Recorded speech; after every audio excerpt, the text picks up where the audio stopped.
Hello and welcome back to my videos. I'm Klepik, and today I will be getting over my hatred of landscapes. I have never liked landscapes. I'm a people artist. I enjoy drawing people. Anything else I find to be boring, but alas, I have to be a well-rounded artist if I actually want to get somewhere with my art. So here we are, drawing landscapes seriously for the first time. While I try not to rip my hair out at the sheer amount of torture this is going to be for my artist's soul. So first I started by just doing a painting in my sketchbook. I didn't really want to bother trying to do pencil sketches or anything because honestly I just wanted to pump out some landscapes to prove to myself that I could in fact draw them. But these were actually turning out to be practices for some landscape paintings I was going to make my brother and dad for Christmas. I made a video on Christmas presents if you want to go check those out. They're somewhere on my channel. But I found this first painting on Pinterest along with all of the other references I ended up using even for the Christmas presents. I love Pinterest, guys. Pinterest is like my guy, my goat. But anyway, for this first painting, I honestly had no idea where to start. I kind of just blocked in colors and then added more detail as I went, I guess. Can you tell that this isn't a tutorial video?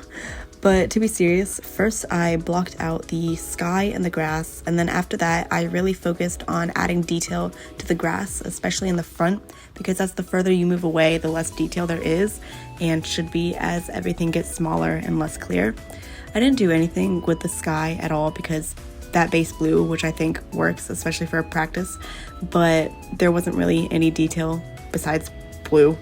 But after that, I worked on the trees, which were pretty simple because if you look at them, they're just lines. Like, actually, I just streaked a bunch of horizontal lines in a triangular-ish, what a word, shape, and then called it a day. Then came the clouds. And for that part, I may or may not have taken like a 2-day break just because I was scared to attempt drawing a cloud.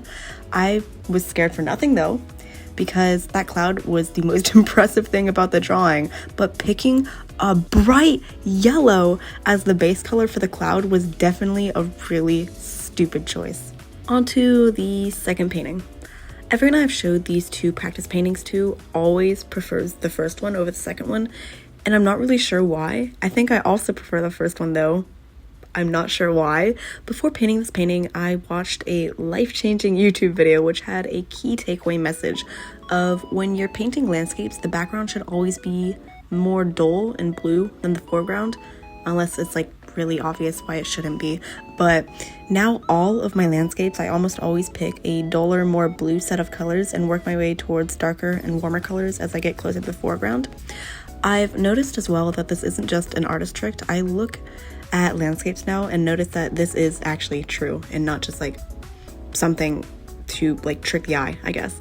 I never noticed before, but oftentimes looking for faraway things, they appear more light blue and dull compared to up close.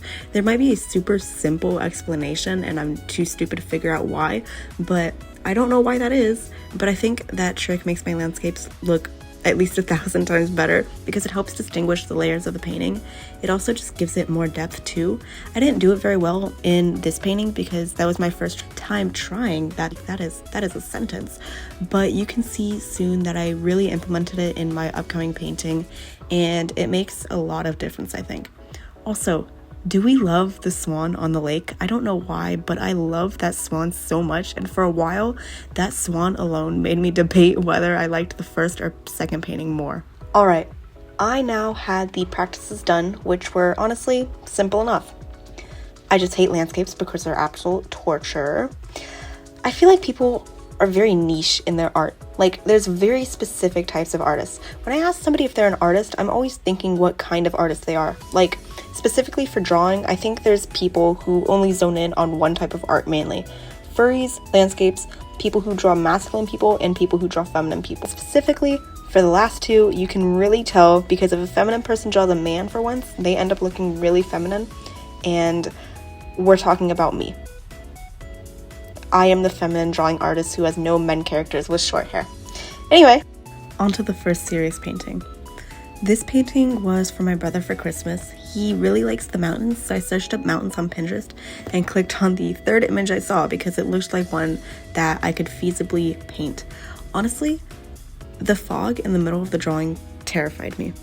I've never really painted transparent things before, so I had no idea how to go about drawing fog because you could still kind of see the trees through it, but could also tell that there was a huge foggy cloud. So I might have procrastinated drawing the fog a little. Are we sensing a pattern of me trying to avoid drawing clouds here?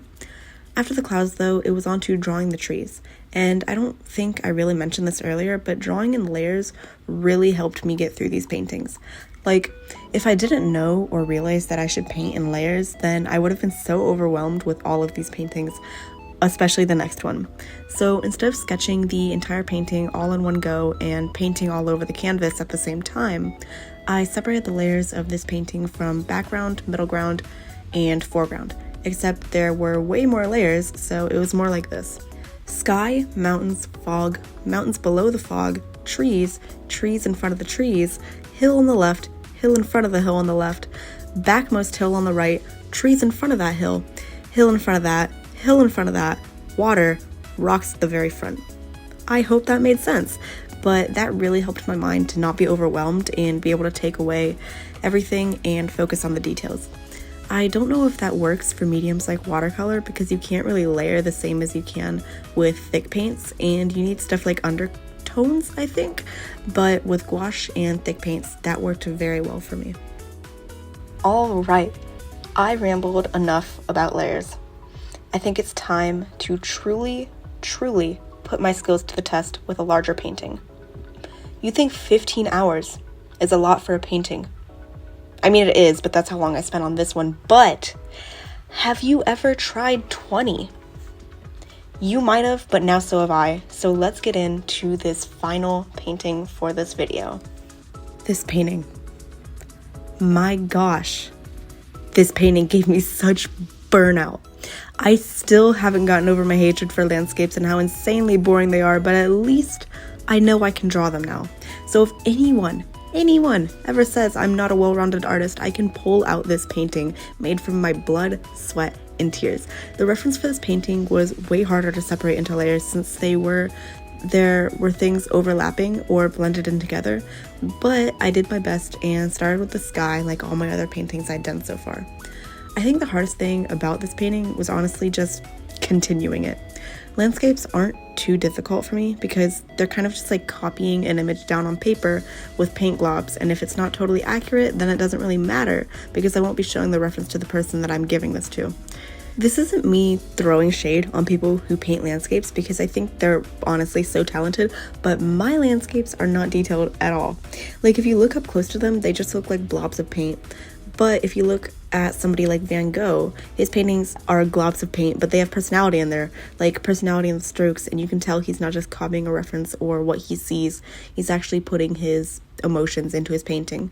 Like Starry Night looks nothing like the reference, but it shows his emotions.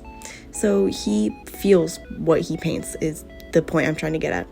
Or with John Constable, you can look closer at his works and they don't look like globs of paint. They look like the scene he painted in lots of detail. I don't think I'll ever be able to be like John Constable, and that's okay. I don't want to be like John Constable or any other landscape painter because I still have found no joy in this process, even after doing 5 of them.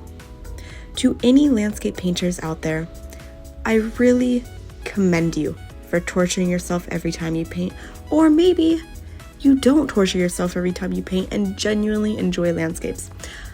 I find that very odd, but I'm glad you know what you like, and I hope you continue to pursue that.